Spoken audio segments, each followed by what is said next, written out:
अभी तमाम हमारे साथी कह रहे थे कि कुछ नेता हमारे कहते हैं कि हमने आपके ऊपर बड़ा एहसान किया है।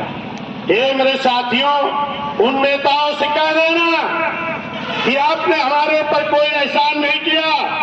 बहन जी का एहसान रहा है कि जो तुम्हें टिकट देने का काम किया, और इस क्षेत्र की जनता का एहसान रहा है जो हमने वोट दबा दे करके आपको जिताने का काम किया, तो मान्य बहन जी ने बनाने का काम किया।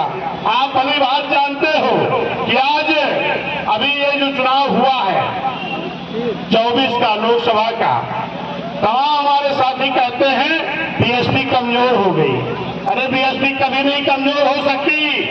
बीएसपी के नेता मान्य बहन जी हैं। मान्य बहन जी ने 21-22 साल की उम्र से संघर्ष करना शुरू किया था।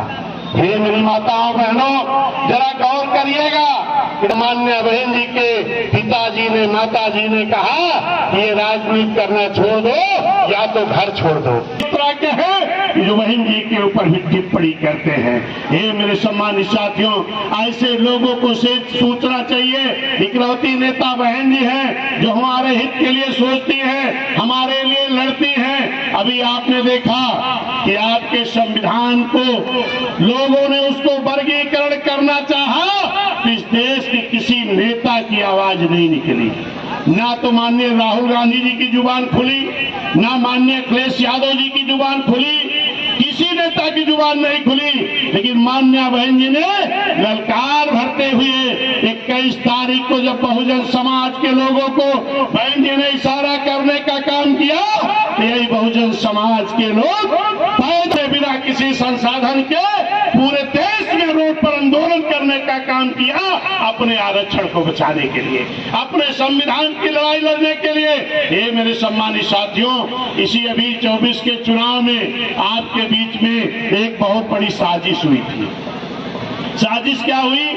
बाबा साहब ने पहले ही कहा था कि ये जो मैंने संविधान बनाया है बहुत अच्छा बनाया है।